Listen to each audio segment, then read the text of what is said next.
Ya Ustadz, jika cinta kepada selain Allah akan memperoleh kelelahan dan sia-sia belaka, maka bagaimanakah cara kita mencintai Rasulullah SAW yang benar? Apakah dengan cara mengagungkan atau merayakan hari kelahirannya? Dan apakah hal tersebut merupakan juga termasuk pada perbuatan yang sia-sia? Mohon penjelasannya. Mencintai Rasulullah adalah dengan satu perkara, yaitu al-ittiba. Sebagaimana Allah Ta'ala berfirman dalam surat Al-Imran ayat 31. Allah berfirman, "Qul in kuntum tuhibbunallaha fattabi'uni yuhibbukumullahu wa yaghfir lakum dzunubakum." Katakan, hai Muhammad, jika kamu mencintai Allah, maka ikutilah aku, yaitu Rasulullah. Niscaya Allah akan cintai kamu dan Allah mengampuni dosa-dosa kamu.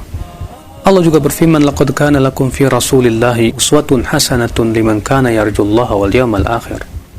Sungguh telah ada pada diri Rasul suri tauladan yang baik bagi orang yang mengharapkan Allah dan hari akhirat dan banyak berzikir kepada Allah.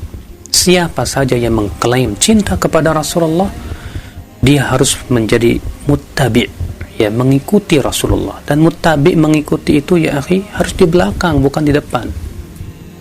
Maka orang yang mengada-ngada suatu ibadah yang tidak pernah contohkan Rasulullah, itu namanya bukan muttabi', bukan mengikuti. Karena mengikuti itu artinya di belakang, menapaki jejak kaki Rasulullah.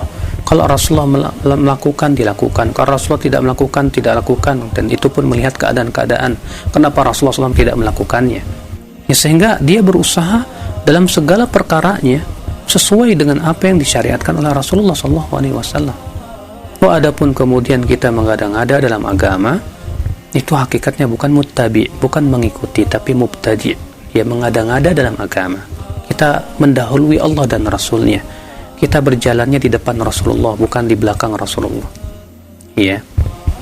Makanya Allah Ta'ala berfirman, "Ya ayyuhalladzina amanu la tuqaddimu baina yadayillahi wa rasulih." Hai orang-orang yang beriman, jangan kamu mendahului Allah dan Rasulnya. Jangan kamu mendahului Allah dan Rasulnya. Kita tidak boleh mendahului Allah dan Rasulnya. Kenapa? Karena kewajiban kita muttabi, mengikuti. Bukan mendahului, tapi mengikuti. Kalau antum mengikuti teman antum harus berada di belakangnya. Antum tidak tahu misalnya jalan ke suatu tempat. Kata orang itu, "Ya udah, ikuti saya." Tapi antum ada di depan. Bagaimana Anda akan disebut mengikuti? Anda hendaknya di belakang karena Anda mengikuti. Anda tidak tahu jalan yang menuju kepada kebaikan.